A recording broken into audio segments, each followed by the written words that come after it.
Bienvenue à ceux qui nous rejoignent pour suivre en direct cette rencontre du pape François avec les autorités, la société civile et le corps diplomatique dans ces jardins du Palais de la Nation à Kinshasa. Le pape François est en République démocratique du Congo et c'est le président Tshisekedi qui parle. Le programme prévoit en ces lieux, au Palais de la Nation, devant les autorités congolaises, la société civile et le corps diplomatique, le discours du président. Alors c'est pour l'instant donc l'annonce de ces discours dans ce Palais de la Nation. Un millier de personnes ont été conviées à assister à cet échange de discours du président de la République et du pape François. C'est la première intervention officielle du Saint-Père depuis son arrivée à Kinshasa en milieu d'après-midi. Et on peut le noter puisque le pape François vient parler à l'ensemble du peuple congolais. Eh bien, les responsables politiques des différents partis sont réunis. Voilà le président Tshisekedi qui parle. Le peuple congolais et moi-même saluons l'honneur que vous faites à la République démocratique du Congo en acceptant d'y effectuer à partir de ce jour votre visite pastorale sous le thème « Tous réconciliés en Jésus-Christ ». Le peuple congolais vous accueille dans la joie et l'allégresse, comme il l'avait fait pour votre vénérable prédécesseur, le pape Jean-Paul II, d'heureuse mémoire, lors de ses 2 visites pastorales en République démocratique du Congo, alors République du Zaïre. Au nom de l'ensemble de notre peuple, dans la diversité de ses sensibilités religieuses, au nom de tous ceux qui sont présents, de ceux qui sont, pour des raisons diverses, absents et n'ont pu effectuer ce déplacement, ainsi qu'au mien propre et en celui de ma famille, je vous souhaite la bienvenue. Sa sainteté, la République démocratique du Congo est un grand pays au cœur du continent africain, constitué de 26 provinces dans lesquelles vivent plus de 450 tribus.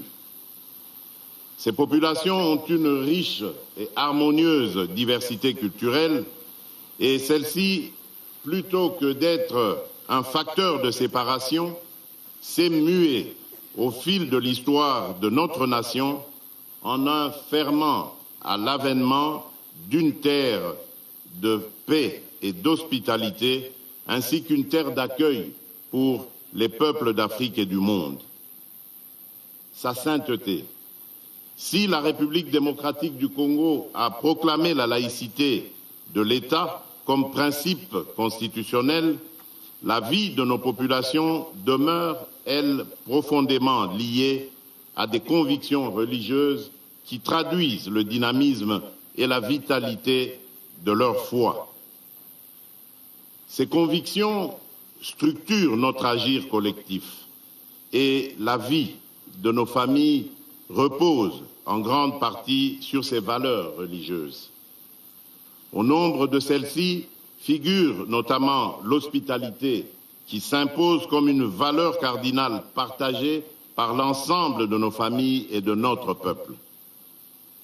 Malheureusement, il y a lieu de constater qu'au cours de ces 3 dernières décennies, cette hospitalité qui nous caractérise a été mise à mal par les ennemis de la paix et les groupes terroristes venus essentiellement des pays voisins. Ce malheur qui dure depuis près de 30 ans fait aujourd'hui partie de notre territoire en proie à ces violences et fait de cette zone une zone en rupture de paix où, outre les groupes armés, les puissances étrangères avides de minerais contenus dans notre sous-sol commettent, avec l'appui direct et lâche de notre voisin le Rwanda, de cruelles atrocités, faisant ainsi de la sécurité le premier et grand défi du gouvernement. En effet, à la faveur de l'inaction et du silence de la communauté internationale, plus de 10 millions de personnes ont déjà été atrocement arrachées à la vie. D'innocentes femmes, même enceintes, sont violées et éventrées. Des jeunes gens et enfants sont égorgés. Des familles, des vieillards ainsi que des enfants sont condamnés à braver la fatigue et l'épuisement afin d'errer hors de leur maison à la recherche de la paix en raison des exactions commises par ces terroristes au service d'intérêts étrangers. Nous ne pouvions et nous ne pourrons demeurer cois face à une telle injustice et un tel silence complice de la communauté internationale. À cet égard, sachez que je n'ai pas manqué de désigner le responsable et d'interpeller la communauté internationale lors de ma dernière intervention à la tribune des Nations Unies, ceci au nom de toutes les Congolaises et de tous les Congolais. Soyez rassurés, en outre, sur le fait que la République démocratique du Congo assume et continuera d'assumer ses responsabilités, notamment celles consistant en la défense de l'intégrité de son territoire avec l'aide de son peuple. Car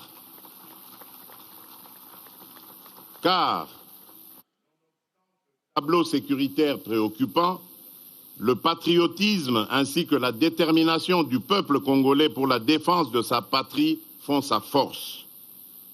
Sachez, sa sainteté, que le peuple congolais demeure et demeurera un peuple grand, un peuple uni et fort face à toute menace faite à l'intégrité de son territoire et à la survie de sa nation. À ce propos, je me réjouis de votre volonté de recevoir une délégation de cette population meurtrie de l'Est de notre pays qui, je suis convaincu, vous permettra de vous saisir de cette résilience inouïe qui, aujourd'hui, plus qu'avant, nous définit et nous caractérise comme nation. Aussi, au-delà de la diversité de leurs convictions religieuses, ces populations demeurent sensibles à votre présence sur le sol congolais et l'écho de votre visite pastorale, tout autant que votre prière sur la terre de nos ancêtres leur apporteront réconfort. Je saisis donc cette occasion pour vous remercier de vive voix, au nom de l'ensemble de la population congolaise, pour l'intérêt que vous avez toujours accordé à la situation sécuritaire de notre pays dans vos prières ferventes pour la paix dans sa partie Est. Sa sainteté. Le deuxième défi du gouvernement est d'ordre économique en lien avec les valeurs de partage, d'équité et de responsabilité. Je suis convaincu que ces valeurs incarnées dans notre agir collectif comme citoyens et responsables politiques peuvent servir de base à l'édification d'une société plus juste et plus humaine. En effet, avec son riche potentiel économique, la République démocratique du Congo renferme dans son sous-sol l'essentiel des ressources minérales dont le monde a aujourd'hui besoin pour assurer la transition écologique et la protection de l'environnement. Qualifié de scandale géologique quant à l'ampleur de ses richesses et de son potentiel minier, il demeure qu'à ce jour, ces immenses potentialités ne profitent toujours pas aux Congolais. Notre responsabilité consiste à ne laisser personne au bord du chemin qui mène au développement économique en œuvrant ensemble pour le bien-être collectif dans le but d'éradiquer la pauvreté. Si sur ce chemin, les embûches sont nombreuses, elles ne sont pas insurmontables.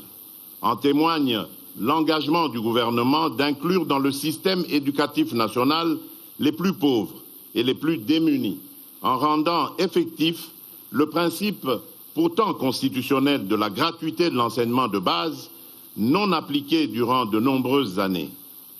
Le bénéfice de cette décision courageuse et osée est indéniable pour l'avenir de nos enfants et l'édification du Congo de demain. C'est ici l'occasion pour moi de rendre un hommage mérité à l'Église catholique en République démocratique du Congo pour les services rendus dans ce domaine.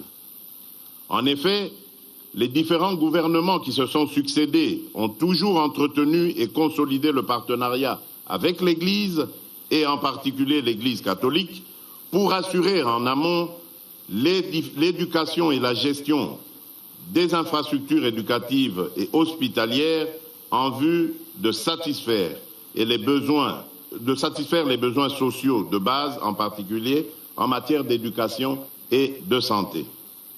Cependant, et afin de pérenniser les efforts engagés, il s'est avéré nécessaire d'adapter les moyens économiques et financiers aux défis de l'évolution démographique et de la densité des populations. C'est dans cette optique que nous encourageons et exigeons des partenariats mutuellement avantageux dans l'exploitation de nos richesses afin qu'ils concourent à l'accroissement des possibilités d'emploi ainsi qu'à l'amélioration des conditions de vie de nos populations, tout en œuvrant résolument à lutter contre la corruption et la fuite de capitaux, de sorte que ces ressources servent réellement l'intérêt de tous. Sa sainteté. Le troisième grand défi est celui de la protection de l'environnement.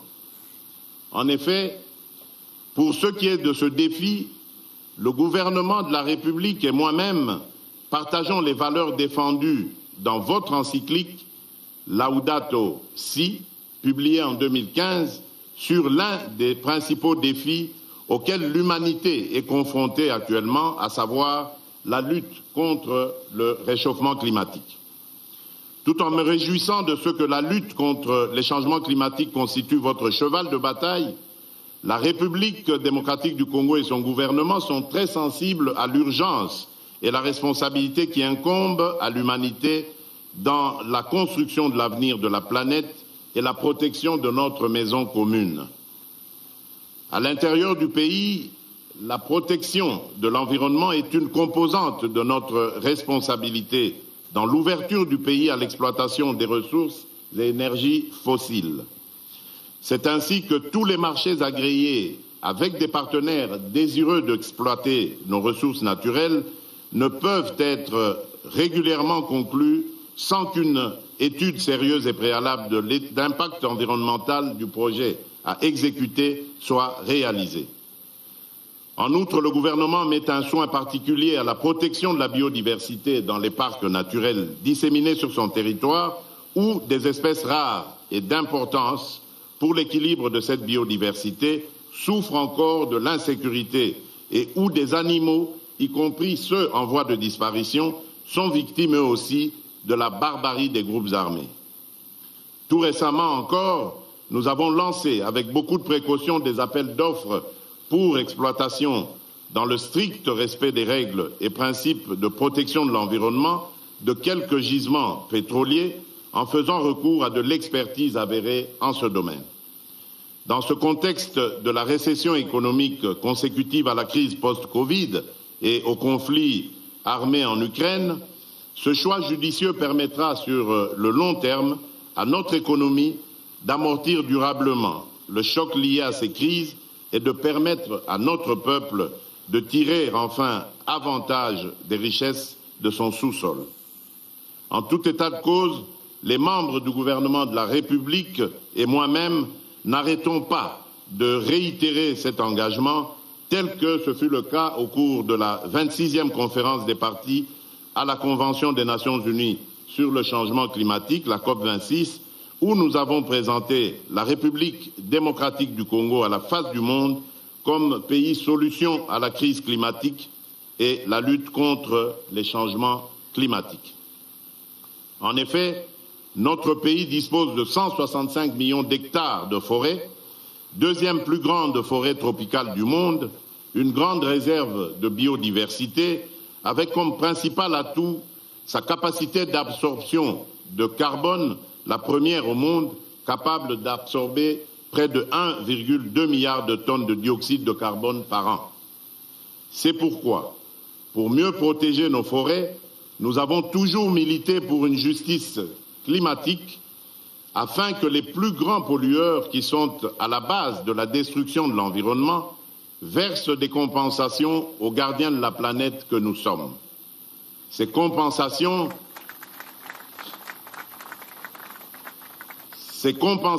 pourraient nous permettre de renforcer nos capacités dans la poursuite et la réalisation d'investissements innovants ainsi que dans le développement d'infrastructures dans les énergies renouvelables et la gestion des déchets. Enfin, je suis fermement convaincu que l'éloignement des menaces sécuritaires dans notre pays contribuera à coup sûr à l'efficacité de la lutte contre les changements climatiques et la protection de l'environnement.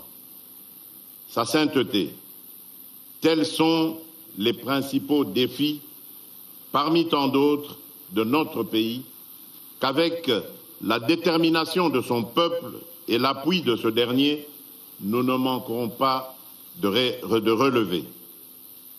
Votre visite pastorale contribuera sûrement à renforcer cette détermination et notre peuple est disposé à accueillir votre message de paix, d'espoir, de réconfort, d'affermissement et de fraternité.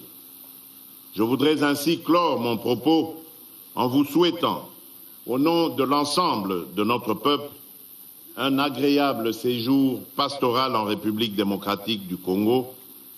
Soyez le bienvenu ou, comme on dit chez nous dans nos 4 langues nationales, Boyei Bolamu, Difikadilenga, Kuisambote, Karibu Kwetu, je vous remercie.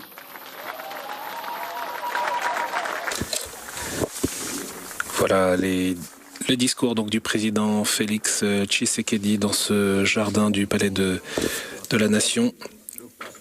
Et c'est maintenant le pape François qui va lui répondre dans ce jardin qui est bordé par le fleuve Congo, dans cette capitale de la République démocratique du Congo, Kinshasa, et en face de cette capitale Kinshasa, c'est l'autre Congo, le Congo Brazzaville, avec la capitale Brazzaville, qui est sur l'autre rive.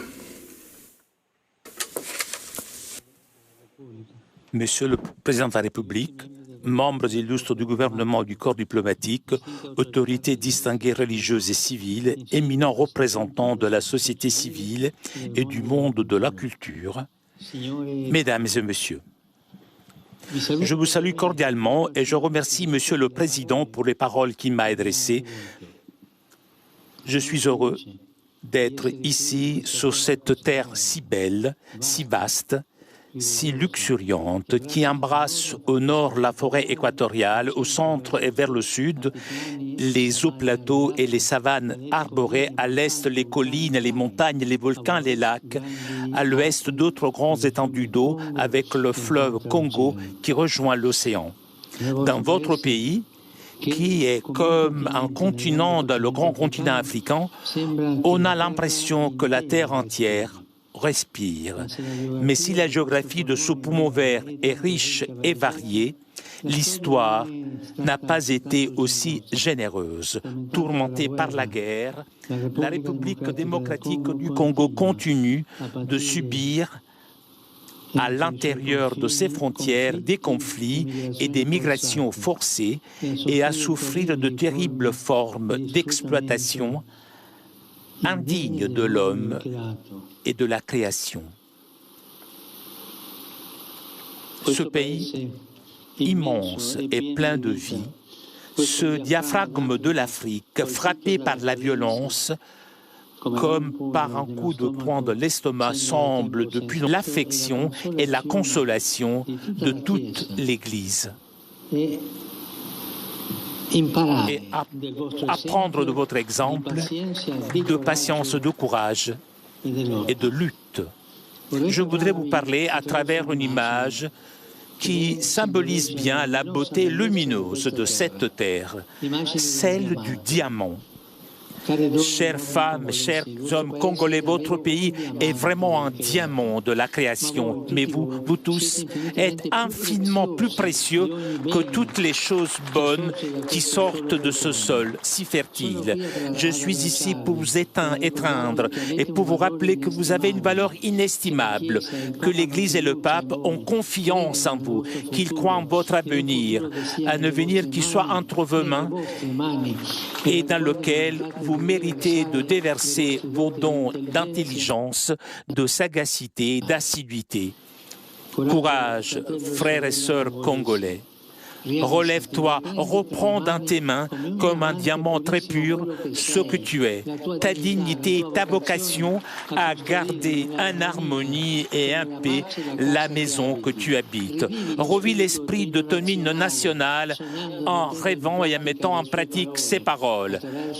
Par le dur labeur, nous bâtirons un pays plus beau qu'avant, dans la paix. Chers amis, les diamants sont généralement rares. Eh bien ici, ils abondent. Si cela vaut pour les richesses matérielles cachées sous la terre, cela vaut à plus forte raison pour les richesses spirituelles enfermées dans vos cœurs.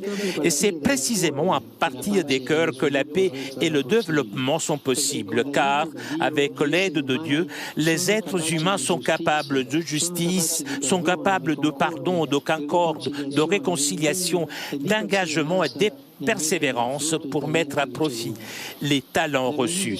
Dès le début de mon voyage, je souhaite donc lancer un appel, que chaque Congolais se sente appelé à jouer son rôle, que la violence et la haine n'aient plus de place dans le cœur et sur les lèvres de quiconque, car ce sont des sentiments inhumains, des sentiments antichrétiens qui paralysent le développement et ramènent en arrière vers un sombre passé.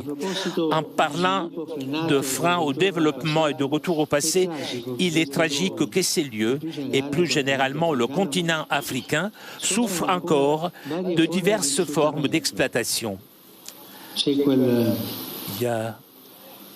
C'est cette devise qui sort de l'inconscient de tant de cultures, tant de gens. L'Afrique doit être exploitée. Et cela est terrible.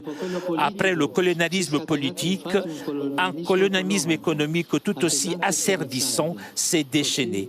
Ce pays, largement pillé, ne parvient donc pas à profiter suffisamment de ces immenses ressources.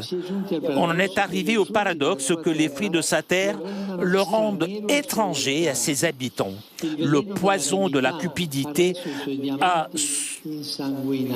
ensanglanté ces diamants. C'est un drame devant lequel le monde économiquement plus avancé ferme souvent les yeux, les oreilles et la bouche. Mais ce pays et ce continent méritent d'être respectés et écoutés. Ils méritent espace et attention. Retirez vos mains de la République démocratique de Congo. Retirez vos mains de l'Afrique. Cessez d'étouffer l'Afrique. Elle n'est pas une mine à exploiter, ni une terre à dévaliser. Que l'Afrique soit protagoniste de son destin. Que le monde se souvienne des désastres commis au cours des siècles au détriment des populations locales et qu'il n'oublie pas ce pays ni ce continent. Que l'Afrique, sourire et espérance du monde, compte davantage, qu'on en parle davantage, qu'elle ait plus de poids et de représentation parmi les nations. Une diplomatie de l'homme pour l'homme, des peuples pour les peuples doit se déployer, selon lesquelles les opportunités de croissance des personnes soient au centre, et non le contrôle des zones et des ressources, les visées d'expansion et l'augmentation des profits. En regardant ce peuple, on a l'impression que la communauté internationale s'est presque résignée à la violence qui le dévore. Nous ne pouvons pas nous habituer au sang qui coule dans ce pays depuis des décennies désormais, faisant des millions de morts à l'insu de beaucoup. Il faut que l'on sache ce qui se passe ici, que le processus de paix en cours, que j'encourage de toutes mes forces, soit soutenu dans les faits et que les engagements soient tenus. Grâce à Dieu, il y en a qui contribuent au bien de la population locale et à un réel développement à travers des projets efficaces, non pas des interventions de pure assistance, mais des plans visant à une croissance intégrale. J'exprime toute ma gratitude au pays et aux organisations qui fournissent des aides substantielles en ce sens, en contribuant à la lutte contre la pauvreté et les maladies, soutenant l'état de droit et promouvant le respect des droits humains. Je forme le vœu qu'ils puissent continuer à jouer pleinement et courageusement ce noble rôle. Revenons à l'image du diamant. Une fois travaillée, sa beauté provient également de sa forme, de ses nombreuses facettes harmonieusement disposées. Ce pays, riche de son pluralisme typique, a lui aussi un caractère polyédrique. C'est une richesse qui doit être conservée en évitant de glisser dans le tribalisme et dans la confrontation. Prendre obstinément parti pour sa propre ethnie ou par des intérêts particuliers alimentant des spirales de haine et de violence tourne au détriment de tous en bloquant la nécessité chimie de l'ensemble. À propos de chimie, il est intéressant de noter que les diamants sont constitués de seuls atomes de carbone, lesquels, s'ils étaient reliés différemment, formerait du graphite. La différence entre la luminosité d'un diamant et l'obscurité du graphite provient de la manière dont les atomes individuels sont disposés dans le réseau cristallin. Cette métaphore exprime le fait que le problème n'est pas la nature des hommes, des groupes ethniques et sociaux, mais la manière dont on décide d'être ensemble, la volonté ou non de se rencontrer, de se réconcilier et de recommencer fait la différence entre l'obscurité du conflit et un avenir lumineux de paix et de prospérité. Chers amis, le Père Céleste veut que nous sachions nous accueillir comme des frères et sœurs d'une même famille et travailler à un avenir qui soit avec les autres et non contre les autres. Bintu Bantu. C'est ainsi que l'un de vos proverbes rappelle très bien que la vraie richesse, ce sont les personnes et les bonnes relations entre elles. En particulier, les religions, avec leur patrimoine de sagesse, sont appelées à y contribuer par un effort quotidien de renoncement à toute agressivité, prosélytisme et contrainte, qui sont des moyens indignes de la liberté humaine. Quand on en vient à imposer en allant à la chasse aux fidèles de manière aveugle, par la ruse ou par la force, on ravage la conscience d'autrui et on tourne le dos au vrai Dieu, parce que, ne l'oublions pas, là où l'Esprit du Seigneur est présent, là est la liberté. Et là où il n'y a pas de liberté, il n'y a pas l'Esprit du Seigneur. Les membres de la société civile, dont certains sont ici présents, jouent également un rôle essentiel dans la construction d'un avenir de paix et de fraternité. Ils sont souvent démontrés qu'ils savent s'opposer à l'injustice et au délabrement au prix de grands sacrifices pour défendre les droits humains, la nécessité d'une éducation solide pour tous et une vie plus digne pour chacun. Je remercie sincèrement les femmes et les hommes, en particulier les jeunes de ce pays, qui ont souffert à divers degrés pour cela, et je leur rends hommage. Le diamant, dans sa transparence, réfracte admirablement la lumière qu'il reçoit. Beaucoup d'entre vous brillent par le rôle qu'ils jouent. Celui qui détient de responsabilités civiles et gouvernementales est appelé à agir avec une clarté cristalline en vivant leurs fonctions reçues comme un moyen de servir la société. Le pouvoir n'a de sens en effet que s'il devient service. Combien il est important d'agir dans cet esprit en fuyant l'autoritarisme, la recherche de gains faciles et la soif d'argent que l'apôtre Paul désigne comme la racine de tous les maux. Et en même temps, favoriser des élections libres, transparentes et crédibles, étendre davantage aux femmes, aux jeunes et aux groupes marginalisés la participation au processus de paix, rechercher le bien et la sécurité des personnes plutôt que les intérêts personnels ou de groupes, renforcer la présence de l'État partout sur le territoire. Que l'on ne se laisse pas manipuler, prendre soin des personnes des sans-abri, qu'on ne laisse pas manipuler ou moins encore acheter par ceux qui veulent maintenir le pays dans la violence afin de l'exploiter et de faire des affaires honteuses. Cela n'apporte que discrédit et honte avec la mort et la misère. Au contraire, il est bon de se rapprocher des personnes pour se rendre compte de la manière dont ils vivent. Elles font confiance lorsqu'elles sentent que les gouvernants sont réellement proches, non par calcul ou par exhibition, mais par service. Dans la société, ce sont souvent les ténèbres de l'injustice et de la corruption qui obscurcissent la lumière du bien. Il y a des siècles, Saint Augustin, né sur ces continents, se demandait déjà si la justice n'est pas respectée, que sont les États, sinon des bandes de voleurs? Dieu est du côté de ceux qui ont faim et soif de justice. Il ne faut pas se lasser de promouvoir dans tous les domaines le droit de l'équité en luttant contre l'impunité et la manipulation des lois et de l'information. Un diamant sort de la terre authentique mais brute, nécessitant un travail. De même, les diamants les plus précieux de la terre congolaise, que sont les enfants de cette nation, doivent pouvoir bénéficier de véritables opportunités éducatives qui leur permettent de mettre pleinement à profit leurs brillants talents. L'éducation est fondamentale. Elle est la voie de l'avenir, la route à emprunter pour atteindre la pleine liberté de ce pays comme du continent africain.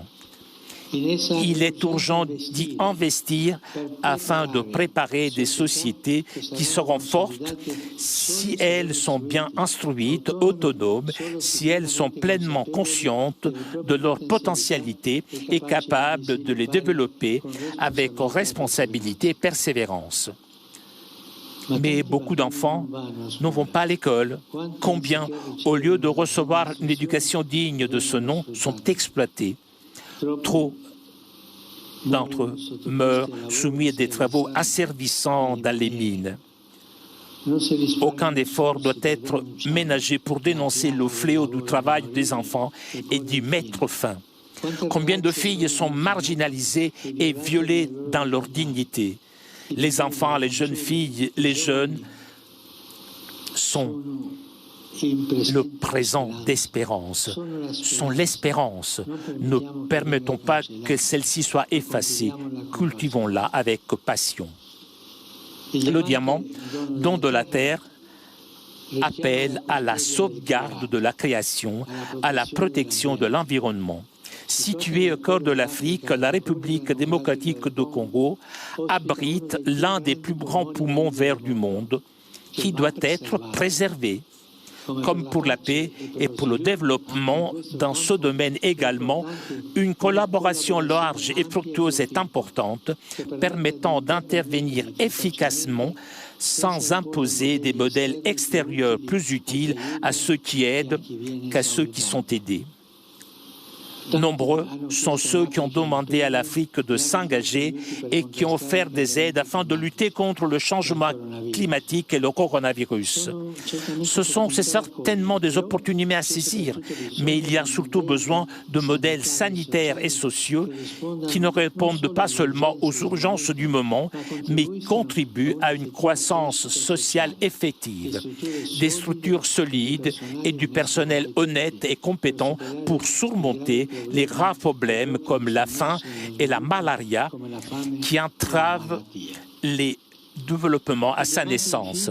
Enfin, le diamant est le minéral d'origine naturelle qui présente la plus grande dureté. Sa résistance aux produits chimiques est très grande.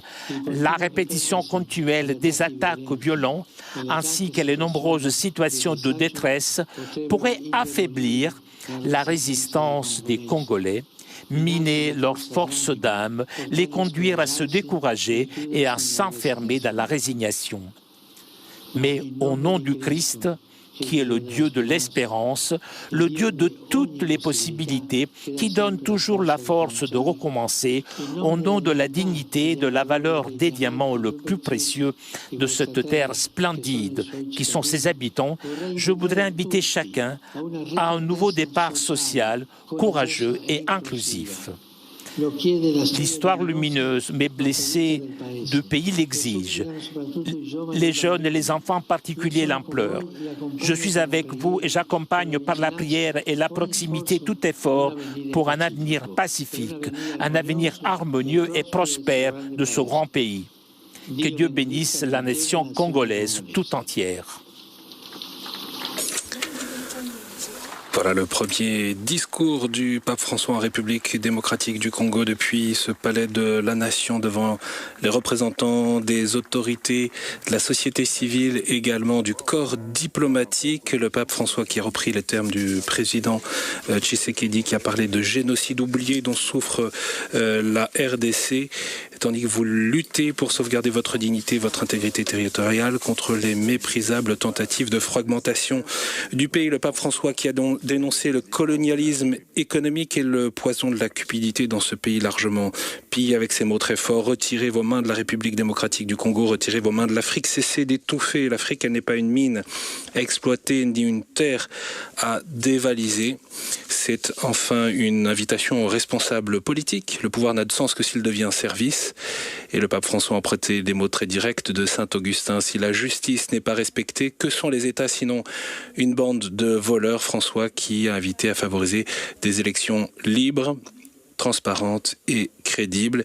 Et c'est aussi un appel à la responsabilité des Congolais à qui il revient, le changement dans le pays avec une opposition très nette du pape François au tribalisme qui pousse à prendre parti obstinément pour sa propre ethnie ou pour des intérêts plus particuliers qui alimentent la haine et la violence. Le pape François qui a pris soin aussi de dénoncer les conditions de travail des enfants, le fléau du travail des enfants et a appelé à y mettre fin. Voilà ce premier long discours et très engagé du pape François que je vous invite à retrouver à la fois sur notre site ktotv.com. Vous pouvez également revoir cette vidéo, le pape François et le président Tshisekedi qui quitte donc ce jardin du palais de la Nation devant ses invités. Le pape François va maintenant rejoindre l'annonciature apostolique qui est à quelques centaines de mètres dans ce quartier résidentiel où sont installées de nombreuses institutions et représentations diplomatiques. C'est là que le pape François va résider durant son séjour à Kinshasa. Il s'y déroulera demain, mercredi 1er février, plusieurs rencontres. À 16h30, la rencontre avec des personnes victimes venues de l'Est du pays. À 17h30, des représentants des œuvres caritatives viendront rencontrer le pape François. Mais le prochain direct sur KTO, c'est ce mercredi matin à partir de 9h, 9h15 pour la retransmission de la messe sur cet aérodrome Ndolo qui a été aménagé exceptionnellement comme une cathédrale d'un jour pour Kinshasa. Une veillée de prière se tient déjà ce soir sur le site qui peut accueillir jusqu'à 2 millions de personnes. Merci beaucoup à Vatican Media et Télépaché pour les images. Merci Guette Mvumba et Flavio Esposito qui nous ont accompagnés pour les traductions ainsi que l'équipe de KTO mobilisée pour vous faire vivre ce voyage. Bien sûr, rendez-vous sur notre site ktotv.com pour l'ensemble des horaires de nos directs. Et nous avons une pensée particulière pour tous ceux qui nous suivent dans la région. De l'autre côté du fleuve, la République du Congo, le Congo-Brazzaville, mais aussi bien sûr dans l'ensemble de ce grand pays qui est la République démocratique du Congo. Nous avons en tête tous ces centaines de milliers d'habitants de Kinshasa qui ont accueilli le pape François lors de sa venue depuis l'aéroport Njili jusqu'à ce palais de la Nation. Nous allons vivre ensemble ce voyage apostolique du Saint-Père, le 40e voyage donc qui se déroule en République démocratique du Congo, puis ensuite au Soudan du Sud. À très bientôt et à demain matin pour la suite de ce voyage que nous suivons donc pas à pas en direct.